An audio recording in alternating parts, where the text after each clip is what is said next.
territory in the country, and all of a sudden you had a list of 1,000 women or whatever. Now on the heel side, Ravishing Rick Rude was there. Ravishing Rick Rude was really, really good. He knew how to get heat. He was a legit arm wrestling champion.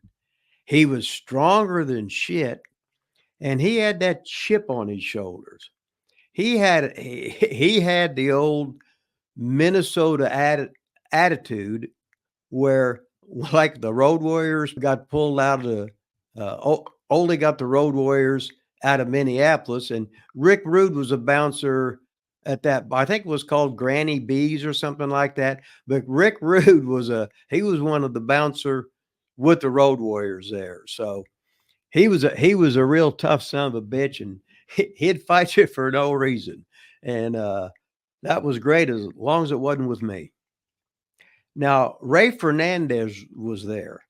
As there, he worked as Hercules Hernandez, and he used to ride with me a lot in my old orange van. And he'd come in basically with a sack full of clothes. I guess he'd had a girlfriend working in Mid South, and somehow she tore his clothes up, took them or whatever.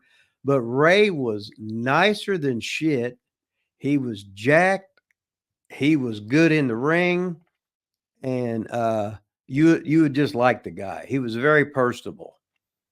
Now Jack Hart was there, and Jack Hart was Barry Horowitz, and he did the loser angle. He finally, on some big match, he finally won a match, but he was more famous as his real name of Barry Horowitz.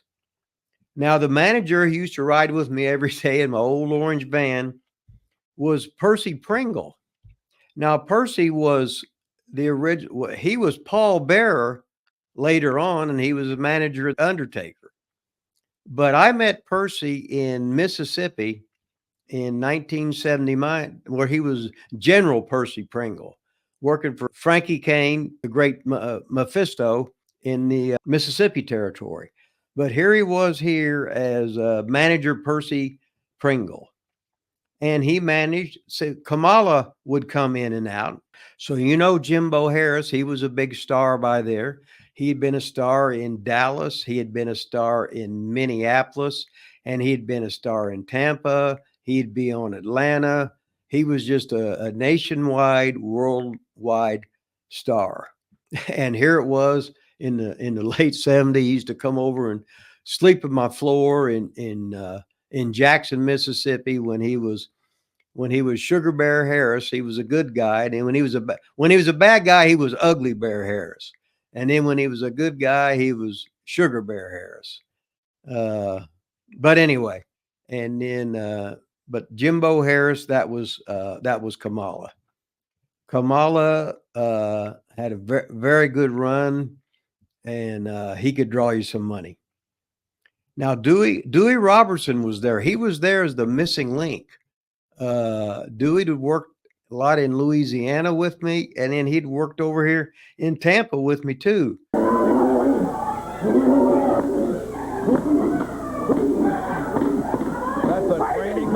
A star in Tampa for years and years was the great Boris Malenko, and he would train a lot of guys, but he was sort of like he was against the NWA, so he ran his own shows. So it was sort of like taboo to be trained. So Barry Horowitz was trained by the great Professor Boris Malenko, but he didn't really talk about it. He'd always sort of kayfabe you and act like he was trained in Tampa by the Tampa office, like Hiro Matsuda, Buddy Colt, Danny Miller, Duke Kiyamoa, etc. But he wasn't. He was trained by the professor himself, Boris Malenko. Now, Bill Watts was such a smart guy, and he was a promoter, but he owned like 10% of the Tampa territory. 10%, this is just a number, 10% of the Atlanta territory. Then he owned majority stockholder and then a minority stockholder for the Dallas territory. And he owned majority stockholder in his Mid-South territory. So, in other words, a lot of the guys like the great Jim Barnett, Ole Anderson, they would have stock in different territories, so they would have some say. So, if they needed a heel, if Ole was he was needing somebody, he could get him because he was part owner of the territory. So here was Bill Watts. He owned in different territories.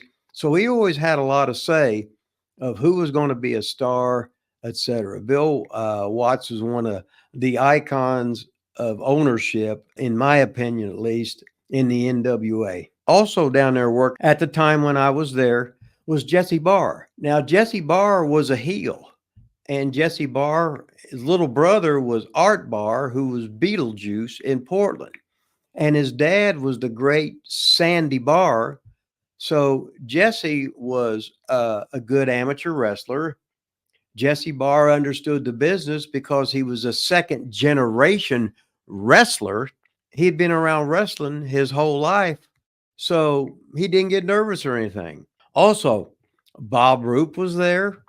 And Bob Roop was a guy that used to stretch guys. Now, I was with Bob working for Ole. I was with Bob in ICW. He was coming in and out for Bill Watson stuff. Randy Orton's father, Bob Orton Jr., was there too.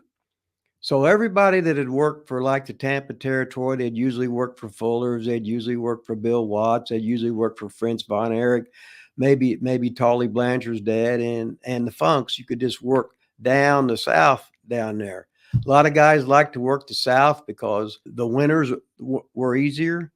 But these are some of the guys that were working the Tampa territory when I was there. Now, in Tampa, they also had a tape in the Bahamas. So about once a month, we'd take a plane and we'd fly over to the Bahamas, and you'd make $700-800 cash. Of course, it was under the table money. You'd fly in or go to the motel there. Now, it was dangerous as hell there. They'd be selling rocks to throw at you and stuff, that the vendors were. But you make it through that, you'd make a nice payday. And it was the kayfabe cash. Fly in, motel, work the show, eat good, fly out the next day, be back in Tampa the next day. It was always party time, and we go to the Bahamas. Let's see. Now, when I was in Tampa, I just happened. Now, Rick Poston was a world class bodybuilder. His girlfriend at the time, or his wife, she was the world's strongest woman. She benched at the time like 365 pounds or something like that. And Rick Poston, he was a height class winner in the Mr. America contest.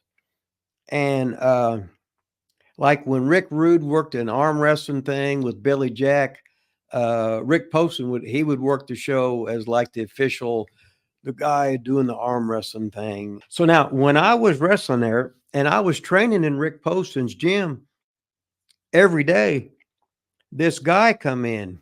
His name was Larry Fole. And Larry Fole was the guy had just got cut from the USFL. He'd been in pro football 4 or 5 years, played in the Canadian League, etc. Signed in the NFL, but had been hurt. But that was Lex Luger.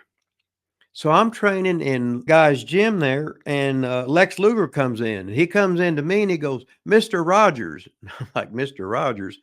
He goes, "How do I become a professional wrestler?" I looked at him. This son of a bitch, I could tell he was athletic. He was an athlete. He was jacked. He was good looking.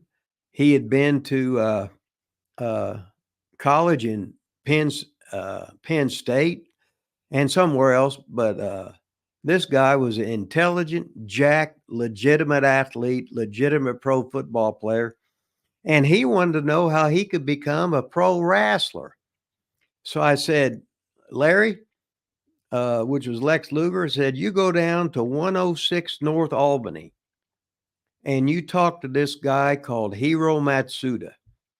Do what he tells you, and he will make you a pro wrestler." And that's exactly what happened. I guess Bob Root helped train him too, because I had left there. What happens in the world of professional wrestling, some guys like you, some guys don't like you. Whenever you think you got screwed on a payoff, I said, Chief, I'm leaving. He says, you can't leave. I said, no, I got screwed on my last payoff. He says, well, whatever it is, I'll make it up to you. I'll pay you. Just don't leave. I said, nope, I'm pissed off. This is how stupid I was. So like a dumbass, I'm 30, let's see, now, I was 31 years old, in the prime of life, baby. Just packed up my van and drove back to where I had a house in Seymour. So what the hell, right? So I've been on the road for 3-4 years full time. And it was time for me to take a little break. So I got the hell out of there. So back to Championship Wrestling from Florida. They were the kings there. Championship Wrestling, I think it was the greatest NWA territory while Eddie Graham was alive. Gordon, it's got to be a brick in there. I'll tell you what, he's fought Bugsy several times. And here's a sad note. Eddie Graham's father committed suicide. Eddie Graham, while he was the head boss, he committed suicide. And then Mike Graham, who was raised in the business, nice guy, so knowledgeable, didn't really go to other territories because he was being groomed to take over his dad's job. Mike Graham committed suicide. And then after that, Mike Graham's son committed suicide. So I heard that and I said, holy moly, to go through all this pressure. And these were just men, but they were stars. I remember staying over at Mike Graham's house, or in Atlanta. I stayed at Bill Dundee's, and Mike Graham was there, and Superstar Bill Dundee. They was working as agents for Atlanta. And then I just drive in town, knock on the door, and I'd sleep on their couch and shit, eat their food and whatever. Mike Graham was a great talent.